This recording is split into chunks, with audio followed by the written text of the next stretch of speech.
جی بسم اللہ۔ حوالے سے ہی بات کریں گے۔ بسم اللہ الرحمن الرحیم۔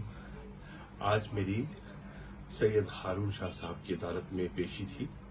میری پری اریسٹ بیل ہوئی تھی، تو آج ہم نے کنفرمیشن کی کوشش کی اور میرے وکیل سید علی بخاری صاحب نے دلائل دیے اور آرگیو کیا میرا کیس۔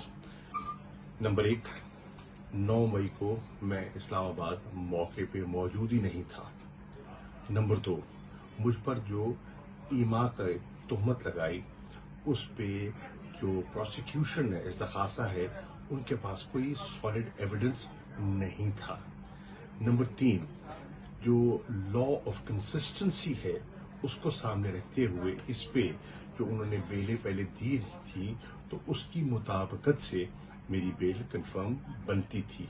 نمبر 4، ہائی کورٹ کے اسلام آباد ہائی کورٹ کے جسٹس جہانگیری صاحب نے بھی میری بیل کنفرم کی تھی اور پروسیکیوشن کے پاس کوئی ٹھوس ثبوت نہیں تھا۔ ان سارے عوامل کو دیکھتے ہوئے سرکاری وکیل کو سننے کے بعد جج صاحب نے، سید ہارون شاہ صاحب نے میری بیل کنفرم کر دی ہے۔ Thank you.